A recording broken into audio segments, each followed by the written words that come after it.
Good afternoon, everybody back, ready from lunch, ready to get started again. My name's Patrick Ryan, and I'm from Newport ShipBuilding.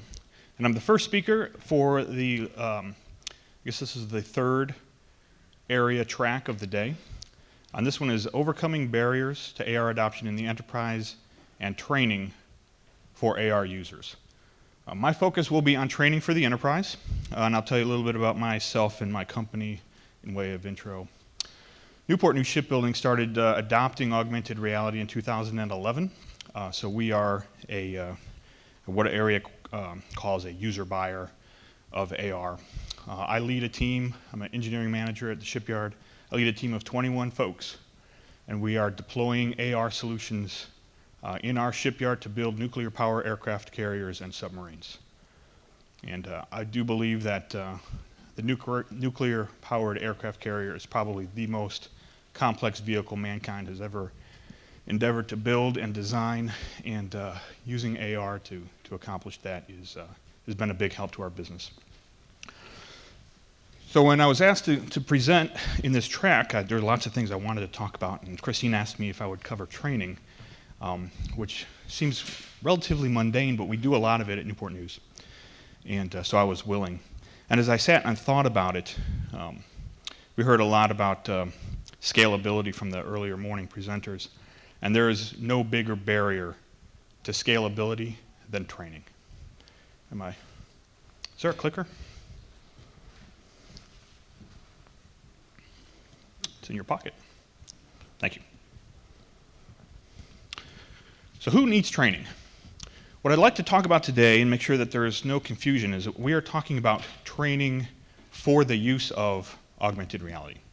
Not to be confused with using augmented reality to train people on things. Okay, those are two distinct differences that AR both applies to. But what we're talking about today is teaching people how to use and transition AR into their process. In my opinion, the end users don't need a whole lot of AR training. Okay? The big burden to scalability and adoption in AR, in my opinion, is for the people that author and develop AR apps for, in our case, the deck plate, but in any enterprise type situation. If you are not producing apps that are easy for the workmen, the craftsmen, the tradespeople to use, they're not going to use them. Okay? They're not going to sit through a lot of class and then, get trained up on a tool to go use it. It needs to be intuitive. And the people that need to make it intuitive are the authors. And that's where we focus the majority of our training. So who are the enterprise authors, and where are they found? At Newport News, we classify authors in 3 different categories. The biggest, about half of our team, we call AR engineers. Okay? In a general sense, this type of person is not your classical computer science, software development type. It is a true industrial engineer, mechanical engineer, electrical, whatever the discipline may be. And these are the folks that we have very customer-facing, working with our deck plate to conceive and architect solutions. The next group are designers. So our AR designers, just to be clear what I'm talking about, typically will have a 2-year associate's degree and do CAD, PLM, ERP type of work dealing with the data sets required to build big complex things. And we've brought this type of person into the environment because when we get back to scalability, these are the types of folks that can give that to you. Okay? So you need to be able to create or provide for them an authoring environment that is intuitive to use, that they can create AR apps independently. And then, of course, the last we have are the traditional AR developers, who I assume many of you in the room would classify yourselves into that category. But these are the folks that are creating the capabilities, developing the use cases that we heard about earlier, creating the modules that would deliver quality AR experiences to the end user. I draw this in a Venn diagram because I like to think of the overlaps where you see 2 overlaps. I think I got a pointer. It's kind of the areas where we have a lot of collaborative work and a lot of stuff gets created, made. So between engineers and designers, that's where the apps come together at the end of the day. Between the engineers and the developers, that's where new capability is made. And of course, between the developers and designers, that's where new interfaces, new GUIs are created. And then when we merge the three of them, that's where we get really true innovation at Newport News. So how do we do it? We have a formal training curriculum, and we take folks that have, I basically look for folks that have intelligence, passion, and leadership, and give them AR skills, or attempt to. And we do that over the course of about 3 months. And we have a dedicated 13-course training curriculum that we run them through. This is kind of what it looks like. So all the job elements, all the training elements are common across the authoring set, but they get them in different emphasis. So a designer will get more of modeling for AR than a developer would, for example. We use computer-based training, instructor-led training, on-the-job training, and job aids as different ways to deliver AR.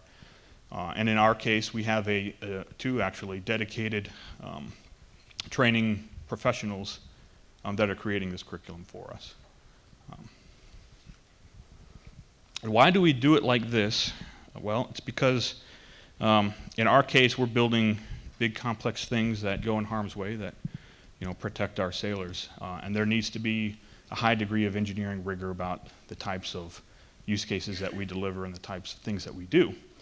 So having a curriculum where we can say, yes, this author has completed the curriculum, has created a good app, we stand by it, it's been tested, is very important to us.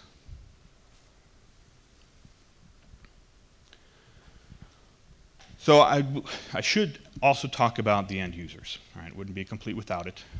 So this is a real user using a real app on board a real ship to go do a real function. Okay. The way we do that is we go and test these things rigorously before we put them in the hands of our deck plate. They have to work. If they don't, they're going to wind up, in our case, in a river. So what I always say to our folks is we test for success, we don't train for success. Our authors go through training, but then they test the apps, and that's where we know that they are going to meet needs. They need to be functional. We don't spend too much time doing a lot of, how do I be not offensive, fancy GUIs. I mean, they're very simple, and that's all that you need. If you just float the right amount of information over the right thing at the right time, that's enough. That's enough to be really, really critical to success. So yeah, usually does not need to be aesthetically pleasing. Now that's not to say it doesn't need to be intuitive. Okay, those are two different things. It does absolutely need to be intuitive.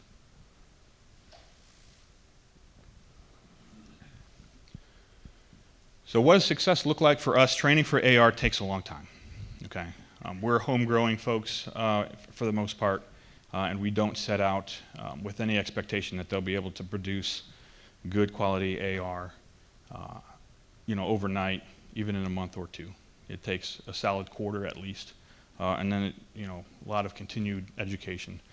Frankly, because the technology is still changing over and over again, so it takes a lot of investment, a lot of training to keep people up to speed. Multidiscipline collaboration. For us, it's really valuable for us to have engineers, software developers, designers, all with different educational backgrounds, all working together to make a solid product. Hopefully that's intuitive to everybody, but I think in a lot of cases, people will think that if I've got some software skills alone that I can produce an enterprise app, and I personally don't think that's the case.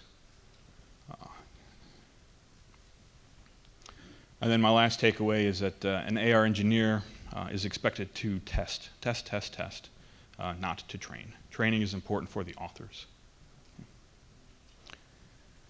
All right, we're keeping these short. I've got 2 minutes to spare, so I will field a couple of questions if there are any. Yes, sir.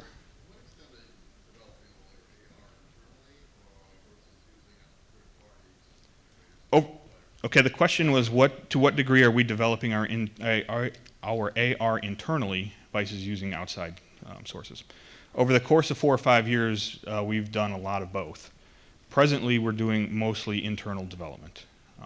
That's for a lot of different reasons. The type of work that we do requires a high degree of information assurance, and right now that's a challenge for us that we've been able to only overcome using our internal approaches. And secondly, I think most of the use cases that we work with are highly customized, and so we need a lot of authoring control, and so that leads us to do a lot of internal work. But we've absolutely used other folks. We've used 4 different packages, I believe, over 5 years, and have been happy with all of our results over that time. Yep, one in the back. I may not have heard you right. You said you don't do testing with people with the actual mechanics and craftsmen? Yes, absolutely. Test with the actual craftsmen and mechanics. A lot of cases we'll even do, we'll pull people kind of out of a building and say, hey, what do you think of this, and try it. We actually have a fairly structured approach. I'm not going to steal too much thunder from one of my colleagues who's going to talk a little bit more about that. But it's not about engineers just testing their own work. It's about getting it in the hands of the user, absolutely. What kind of regulatory environment are you working under? Do you have requirements, validatability, all of that? Yep, so the question is what kind of regulation environment do we work under? And for us it is all regulated by the Navy, because that's what we're building, Navy ships. So the Naval Sea Systems Command is our, and the supervisor of shipbuilding does all of our regulation, for what that's worth. There's volumes and volumes and volumes. We can take it offline if you're interested. Sure. So the question is an overview of the types of use cases. The most mature one that we're working with right now is inspection and quality assurance. So we're doing full-scale shipboard overlays of 3-dimensional product model data shipboard. We've got another family of use cases that we're interested in, from user instructions to safety to logistics, workflow management and the like. But right now, QA is our big win. All right, I think I am 1 minute. I think we're good. All right, and if anyone has any other questions, we don't have a booth or anything. I'm not selling anything this year. I'm learning, but if you see me around, I'm happy to talk. Just grab me. So, thank you all.